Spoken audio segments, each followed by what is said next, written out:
मंदिर का स्रोत शिव पुराण से है। शिव पुराण हमारा ऐसा है जो इस बात को प्रमाणित करता है कि 12वां ज्योतिर्लिंग कहाँ कहाँ है। संपूर्ण भारत में 12 ज्योतिर्लिंग है।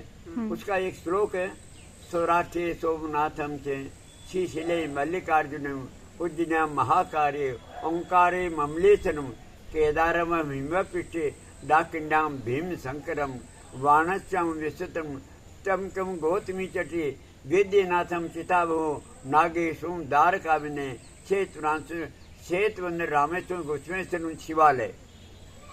गोस्वेश्वरम शिवालय इस श्लोक से भारत के 12 जो ज्योतिर्लिंग है उनकी स्थिति साफ प्रकट हो जाती है कि सौराष्ट्र में सोमनाथ है। ऐसे विभिन्न तरह में जो श्लोक वर्णित करता है। वैसे ऐसे लास्ट में जो 12वां ज्योतिर्लिंग है वो गोस्वेश्वर शिवालय है। ये शिवाड़ गांव है, इसका नाम प्राचीन नाम शिवालय था और शिवालय से लय हो गया, शिवाल हो गया और लय से लय हो गया। इस तरह से शिवालय शिवाड़ हो गया। मंदिर के बारे में विशेषता बताइए, कब बना, कैसे हुआ, क्या थोड़ा सा लोग ताकि आ सके यहाँ पे। जी शुरू करूँ? हाँ बोलिए।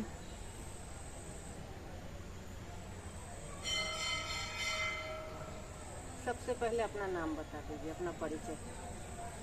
मैं जो आपके सामने मौजूद हूँ इस गांव का सबसे वरिष्ठ नागरिकों में मेरी गिनती है। मेरा नाम नहनुलाल है। ये मैं ट्रस्ट का सदस्य भी हूँ और रिटायर्ड हूँ। मैं वर्तमान में रिटायर्ड हूँ और अच्छा जीवन व्यतीत हो रहा है। स्वस्थ शरीर है, निरोगी का है, कोई किसी प्रकार का विकार नहीं है। 91 में मैं रिटायर्ड हो गया था और सब पत्नी हम इस गांव में सबसे पहले अध्ययन कार्य में थे और अच्छी जीवन व्यतीत हुआ हमारा। हमारी संतानें बड़ी अच्छी है। इस मंदिर की बात पूछ रहे हैं। 12वें जो हमारे शिव पुराण में वर्णित है कि 12वां ज्योतिर्लिंग कहाँ है, जिसके दक्षिण में श्वेत पर्वत है। आप देख रहे हैं ये पर्वत आसपास नहीं, मटिया नहीं हो, ये पर्वत श्वेत पहाड़ का है, श्वेत पर्वत है। वाशिष्ठी नदी बनास नदी है, बनास नदी को वाशिष्ठी नदी कहती है।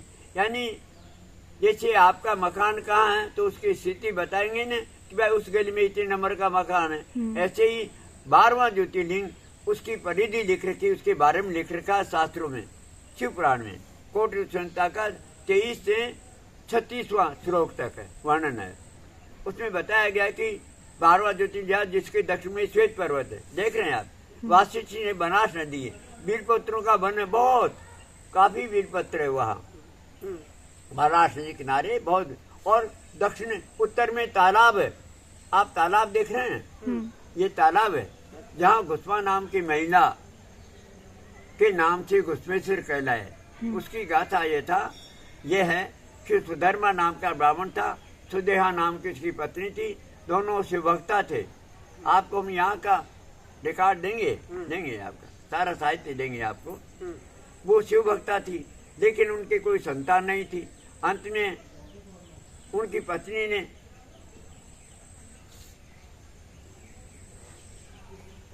क्या नाम बताया था पत्नी का? बहन घुष्मा सुदेहा नाम की पत्नी ने कहा कि अपने संतान नहीं है तो मेरी बहन से आप शादी कर लो। वो उसका नाम घुष्मा था, उससे शादी उनकी कर ली, संतान हो गई। संतान हो के बड़े हो गए और फिर वो अपने रोज दैनिक, घुष्मा नाम की महिला रोज दैनिक भगवान शंकर की पार्थिव पूजा करती थी। इससे पहले पार्थिव पूजा थी हमारे देश में, मिट्टी की भगवान बना करके आराधना, उसमें प्राण प्रतिष्ठा करके, और रोज वो इस तरह से पार्थिव पूजा करके और इस शाम के तालाब है इसमें विसर्जन करती थी उनको रोज। बड़ा बच्चा है, उसकी बड़ी बहन की ईर्ष्या हो गई, डाह हो गया। डाह होने से इतना डाह हुआ कि उसने अपने बच्चे, उसके बच्चे को मार दिया और मार करके तालाब में उसको फेंक दिया।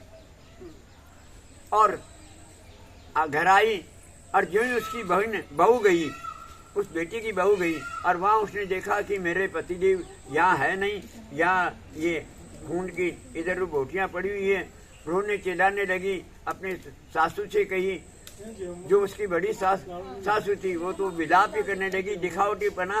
लेकिन जो उसकी घुसवा नाम की जो माँ थी, खास माँ, वो अपने ध्यान में मग्न रही। और ध्यान में मग्न रह करके जो ही वो अपना कार्य पार्थिव पूजा का कार्य पूर्ण करके और विसर्जन करने के लिए गई तालाब में, तो जो ही उसको आवाज आई, उसका बेटा उसको खड़ा हुआ मिला। आकाशवाणी हुई, आकाशवाणी का कि तेरी सौतेली जो बहन है उसने इस तेरे बेटे को मार दिया है, बोल तू क्या चाहती है, उसको सजा दूं। अंत में उसने कहा, वो धार्मिक बुद्धि की थी घुसवा, उसने कहा कि नहीं, आप उसको सही राह दीजिए और आप उसको कोई ताड़ना मत दीजिए। इस तरह से और उसको आशीर्वाद दिया कि इस तरह का एक बहुत बड़ा जुर्म तेरी बहन ने किया है, अब मैं तुझसे प्रसन्न हूँ, बोल क्या चाहती है। अंत में कहा कि मैं तेरे नाम से या घुसपेश्वर नाम से प्रसिद्ध होऊंगा। ऐसे ये घुसपेश्वर नाम से प्रसिद्ध है ये स्थान। इस मंदिर के बारे में, ये मंदिर 7वीं पुरातत्व विभाग वाले यहाँ आए थे, उन्होंने 7वीं 8वीं सदी का इस मंदिर को बताया, इसकी कलाकृति देख करके। इसकी कलाकृति देहात में है ये, और यहाँ गढ़नी का आक्रमण हुआ था। तो मोदी सरकार फिर भी जितना आज दिन तक जितने प्रधानमंत्री हुए ने, हाँ। उससे सबसे ज्यादा काम इसने किया। देश को समृद्ध बनाने के लिए किया ना। हाँ। देश का मान बढ़ा है। हम तो पराधीन थे ना, हाँ। सदी से पराधीन रहे हैं। हाँ? हमारी स्थिति बहुत खराब थी।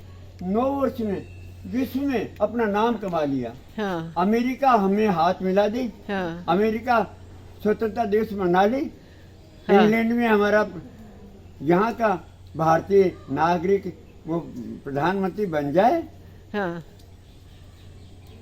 विश्व के जो धनाढ़ हैं भारतीय, उनको यहाँ आकर्षित किया कि अपनी जमीन में जाओ और वहाँ विकास करो, वहाँ उद्योग लगाओ, हम आपकी सहायता करेंगे।